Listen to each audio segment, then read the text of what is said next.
Well, hello and welcome to the Knock On KCLR and Scoreline.ie's rugby podcast. The boy band is back together. We managed to find James Blanchfield. He went missing on us last week, but he's here and the rest of the boys are here as well. How are you, gentlemen?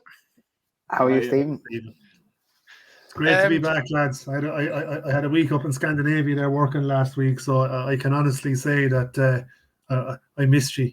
I tell you, your ears must have been burning, James, because you were talked about quite a lot last week as well. I was actually looking forward to having a chat with Tom there about that match in Carlow there 2 weeks ago. There was no match. No rewind here, lads. Just move forward. Yeah, exactly. We knew you were going to get a ribbon, Tom, if you were on with the J2s, but it turned out to be a cracker of a match, James, anyway. Apparently, yeah, look, and I got the lowdown. I couldn't travel to it, but I think, in fairness, both teams had from what I hear, both teams had reasonably strong teams out. Pretty much more, probably not the teams that we'd play if the game was played in October, but I think Tom was probably more so the resources available to us at the time. Good game. Well, I believe our own lads just showed immense kind of character to come back and win it. We had a reasonably experienced team as well, like Joe Manuel was there and Wes Carter, 2 past first 15 captains. So it's good to have them in. But look, I think, as we said the first week, all we need is games, certainty on games. If there was a Southeast League to be played, those sort of games we played every week at the moment, Yeah, absolutely. And a couple of friendlies been organised between you all as well, lads. So what's the latest on those? We're heading to Kilkenny tomorrow night. Is Thursday night? That's the latest. Right. And we're due to go down tomorrow night. I wasn't talking to Doc this week, so I didn't know that. Yeah, we're due to go down tomorrow night. More of a session kind of thing where we split units, go backs, forwards, do their thing, and then we come together at the end there for a 20-minute hit. I think it is. It's not a match now, right? It's just more of a structured training session to get shape work done for teams going ahead. Like in 11 days' time, we're due to play the first league game, so we could do with a bit of structure and better numbers of training, I suppose, as well. It's always good to go to other clubs that have maybe 20 or 25 lads that you can go against, as opposed to going against your own 25 or 6 and having 5 stand out. So it'll be good now. Absolutely. You're not lumps off someone that's not your teammate as well, Yeah. It's a little bit easier, especially if you're going home with them in the car. It's a lot easier to hop off someone else. That's very, very true. Come here. It's Johnny Tobin's birthday today. Happy birthday, Johnny. Yes. This is Wednesday when we're recording this, so whenever you're listening to it, happy birthday, Johnny. And Johnny, as well as that, Tullow is celebrating some birthdays and anniversaries and everything as well. Is it your 50th this year? Yeah, it's 50 this year. We're actually doing a match. I think it'll actually be in 2022 towards the end of the season to commemorate it, and there's going to be a booklet and stuff done. John Brown is doing work on that. But yeah, 50 solid years. We have, saying off air there, we've our 100th anniversary in 7 years' time.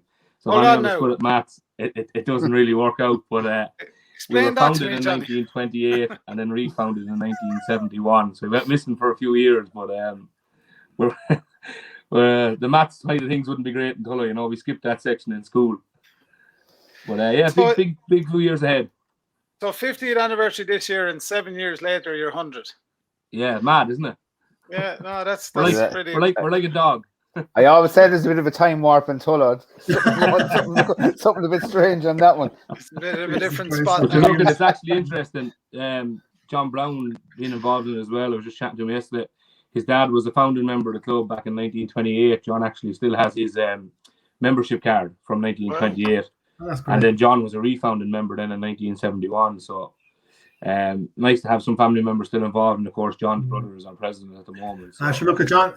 Even John is a character, of rugby. Gas man. I remember one day. What was it? It was when I came on the scene first, and we were playing a match, and I would have been McGreen coming on playing seconds or something. He was refereeing it. I remember thinking I was lying on the wrong side of a ruck, and I got absolutely opened by a fella. I think it might have been a box or a knee or a kick. I was there on the ground, I could hardly talk, and I thought, "Ref, for God's sake, did you see that?" "I did," he says, "and you deserved it." Typical Brown. I remember. Oh, yeah. You shouldn't. I remember. I'll never forget it. Said, "I did," he says, "and you deserved it. You shouldn't have been there." Yeah. I remember when I started refereeing first, John says to me, now, there's two things you need to do. He says, you need to be clear on what you're doing, he says, and you need to make the right calls at the right times for Tullow when you're reffing Tullow. And that was the only advice I got. So, he's a gas man. Great character. Absolutely. Great character. Yeah, what a connection to have as well to the club from beyond and for its second inception, more or less as well. That's great. The best of luck, James or Johnny, trying to explain your 100th anniversary in 7 years, in 2028. Yeah, it's going to be funny, but you look, by then, sure, we'll probably forget about it. Blanche won't, anyway. Blanche probably writing this down now. Skip Johnny in 7 years' time. Putting a reminder in the phone. I won't forget it, Johnny. Look, it is what it is. Absolutely. Lads, what's happening on the field at the moment? We know that there's bits of practice matches and all that like you're talking about. The women's teams were due to be out at the weekend, but I think a lot of that fell through. Yeah. That's right. I think our women's team were supposed to be out as well. Is it the Paul Flood Cup? That's I right. don't think the game was played. The big milestone for us this week was that our minis were back. So I was out there Sunday morning in the club. There was 3 groups starting at 9:30 to, I think, 11:15, from 11 until later in the morning, and then another group in. So I think there was probably the guts of about 200 or 300 kids out there Sunday morning.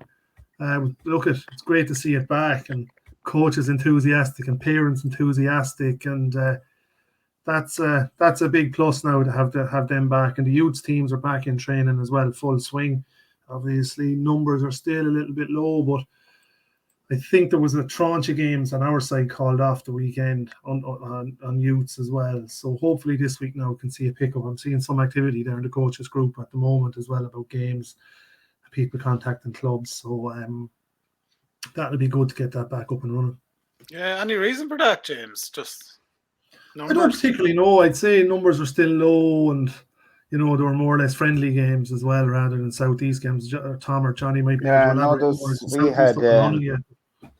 I run the 18 Southeast competition, and we had 1 game played out of the about 5 games.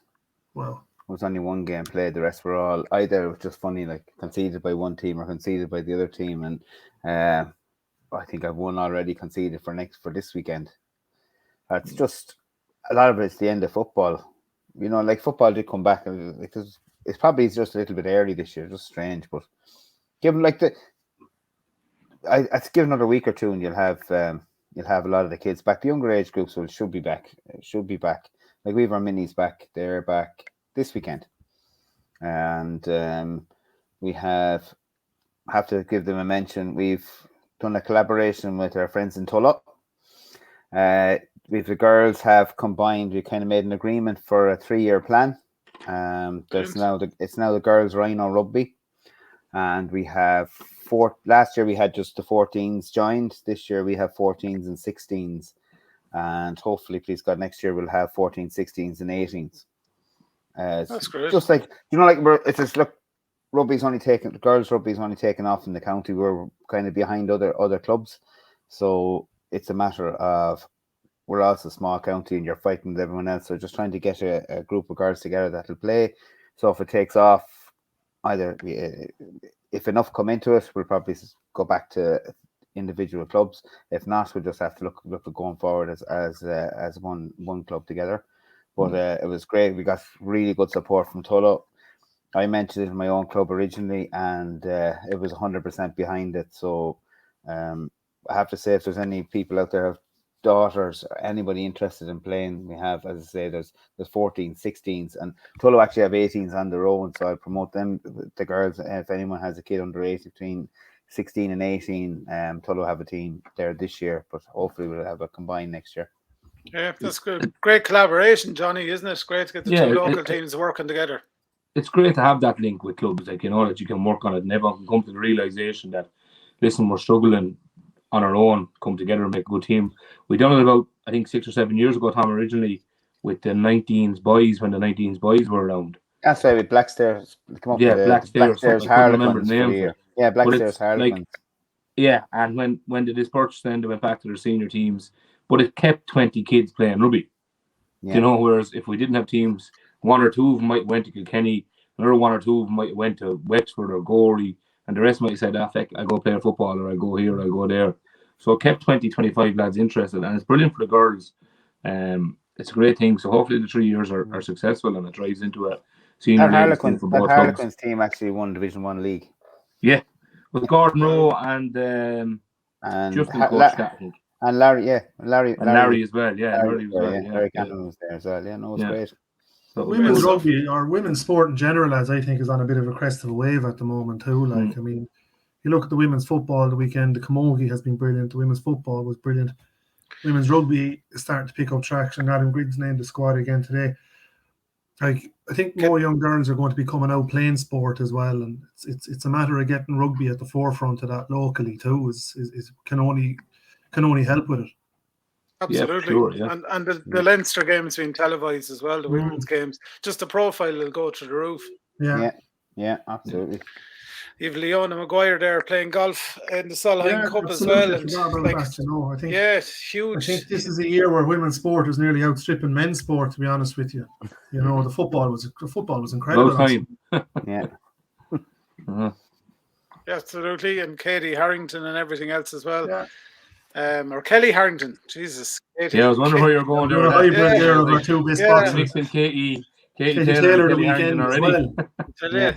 I know, I was talking about Katie Taylor, so I had an argument with someone earlier that said she was a dope. She's very, very much a Wicklow man. Wicklow woman. God, jeez, lads. I'll let it out these states. Anyway, a Wicklow fighter. Actually, just another part on our side, actually, just to take a step back on our side, we're nearly ready to open our new dressing rooms as well. Oh, great stuff. So there's been a huge amount of work down there. a huge amount of work done. It's been on the cards for years and years and years, but in fairness, the last club president, Pádraig Tracy, Dave Matthews, our current president, and a few others, including Nick O'Donovan, they took the bull by the horns there about 18 months ago, and we had the funding allocated, we had everything ready to go, but for whatever reason, it just never got off. It's there now. Like I walked it on Sunday morning. The tiling is done. The showers are going in at the moment. It's all electrically wired. Ready to rock. So I'd say as soon as we're allowed to use dressing rooms, it's going to be there. And there's also a new gym has been built as well. So a local fitness company, James Friendly Fitness, has taken that off us for a few years. He's doing a deal for the club then that he'll do 2 fitness classes a week for club members out in the club as well. So that's kind of, how would I say, part of the agreement. And any funds raised out of those classes go back into the club as well. So there's a gym, two new massive dressing rooms, a shower block, a physio's room, and a referee's room. So that's going to be progress on our side. We're looking forward to get that open, because I think our own dressing rooms for the last few years, they've been a little bit of an embarrassment, like for a club of our size. We're the only club in Kilkenny. They were filthy, they were dirty, they were tatty, falling down.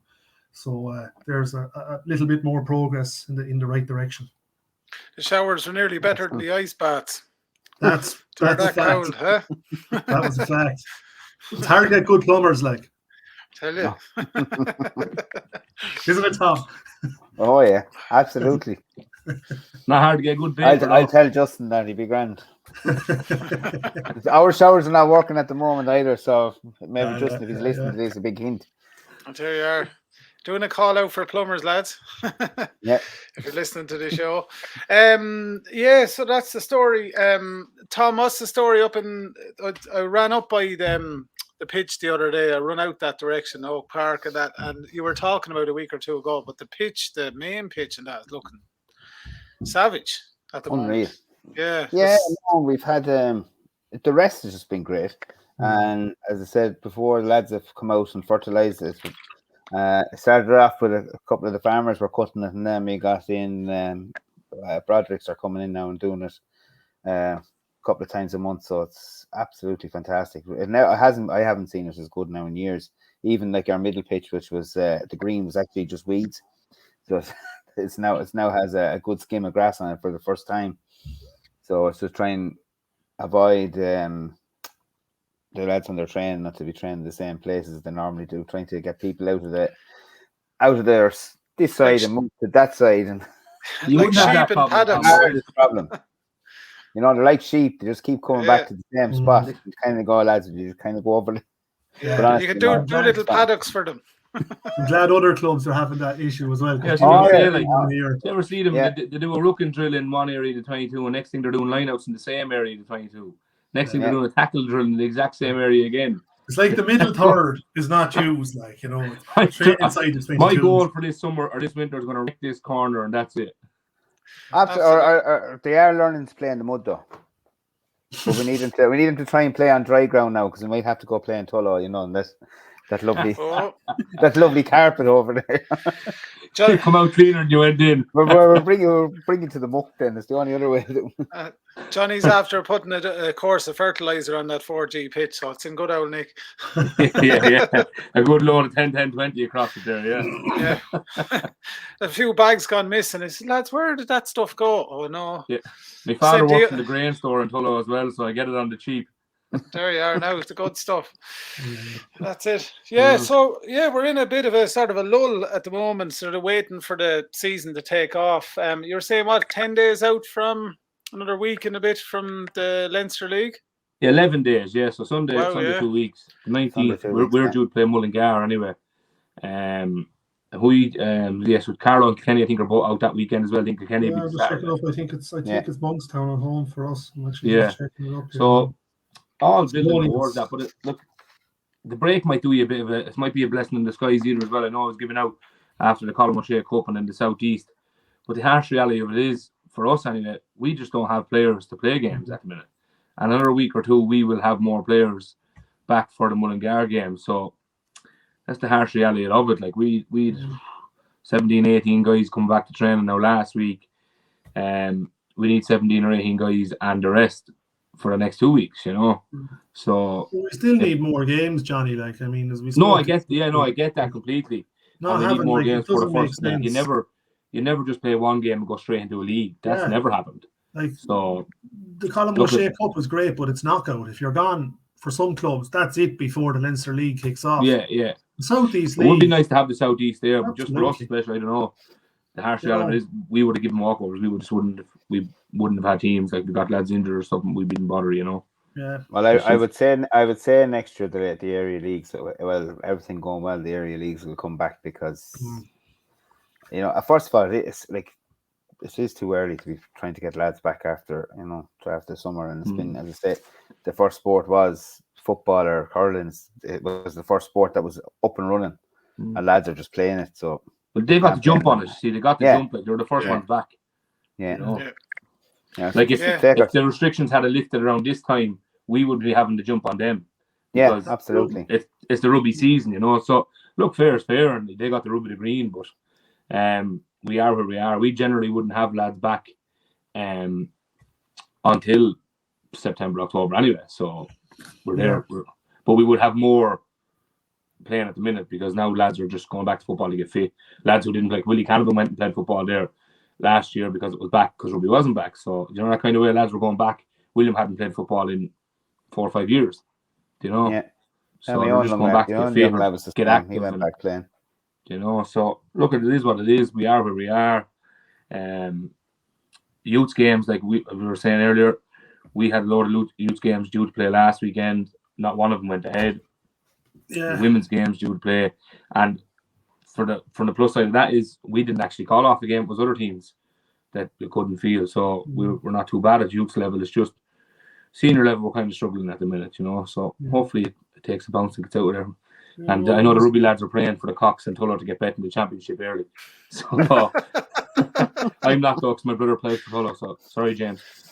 You know, I'm just looking at our own fixtures here. So I think our under 18 A's and B, our under 18 B's are out this Saturday.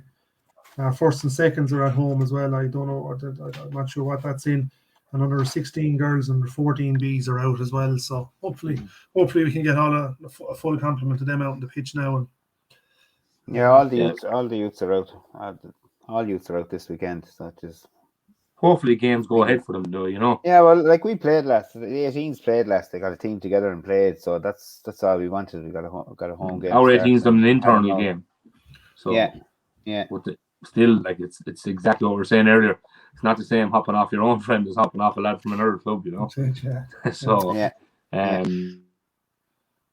Johnny, tell me this. What's on the cards for later? Where are you going? Where are they bringing you? He's a bit frozen looking there at the moment.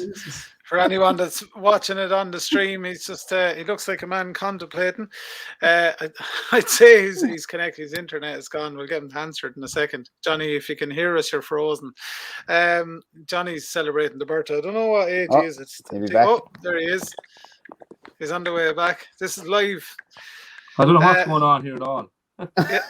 You're in the dark now anyway, Johnny. A lot of things. I don't know what's going on. Hold on. He's right here. You're going into a time warp when you go to Tullow. Yeah. See that thing was going around again. Things are gone mad here. So we asked you about your birthday plans, and now you're in the dark. So I'll take that as the answer. You don't know. my birthday. I don't know what's going on here with my camera. My birthday plans are simple: go get some dinner and then get some cake. Johnny, a young fella like you, why aren't you still playing rugby? Jesus, that's the $1 million question, James. I played against you a few years ago, and you must have only been in your mid-20s, but you were like an old lad of about 80 going around the pitch. That's the exact answer, James. I have 2 bad hips, and I'm just no good at it. No, I actually contemplated going back this year, to be honest with you. I did myself, to be honest with you. I played a game, an over 25s versus under 25s game there about 4 weeks ago, and I went out in the gear and had all the gear in the car and was saying to my wife, this is it now, and going back. And I went on, the boys brought me on at half time, and I thought I was a right lad, and I hit the first ruck, and I put in a carry and made the second ruck and did a bit of line out stuff. Jesus, I'd say about 5 minutes later, I was gassed, and they were looking at me on the line, and I was looking at them kind of, they were telling me, no, stay where you are. So I got to play about 35 minutes of that. I got in the car on the way home, and I was half tempted to throw the boots off the bridge going into Thomastown there and throw them into the river. So any ambitions I had harboured of playing rugby this year are well and truly left in Fuchstown there 4 weeks ago. Yeah, I came back in 2019. They were stuck in Kildare to play a seconds game. My younger brother actually rang me, ironically enough. And I said I'd go. I was only have to come back from honeymoon. I was gone away for 3 weeks. And I went and I said, Burnsy, don't put me on unless you're really, really stuck. Because 10 minutes into the game, probably injured, Johnny had to come in. Oh, mother of God. I wasn't right for a week. But it is something that I noticed, like, from going to watch games. Like, I remember years ago, Tom, you probably remember, fellas played, like, they played into their 40s, and they could play seconds, and some lads could go on and play first even to that level. That seems to be gone out with the game as well, like the longevity that was there in careers, like, and lads staying playing. Well, I played over 35s a couple of years back. We had absolute great crack. It was actually a league started up, and we played. We had, I think, won a couple of lads in Tullow. We got them playing as well. Came and played the odd game with us. Well, we started off. We played the Limerick Leprechauns, which was a charity side, and they had lads playing well into their 50s, and they had lads there where we weren't allowed to touch. But I remember we got to the final of the league. We played Greystones in the final, and their number 8 was 55, and he was ripped at 55. He was bursting us out. Yeah, because it was great crack, but it's something actually that's it's kind of missed that like when we were growing up playing rugby. So you came up and you played seconds. Like, they were full scrums, so you played thirds first, and then. We were up against some fecker from Kilkenny who've been, nearly 40-something years of age and has been burling props out of it, and who came down. We had Fergus, played against Fergus Slattery, suddenly arrived down from Blackrock, and nearly was gone. I know, who's that? Where do I recognise this guy? And he got Willie Duggan. I'd say I have lovely marks across my back, probably still there from him and internal. You're showing your vintage now, aren't you? He was vintage. I was young.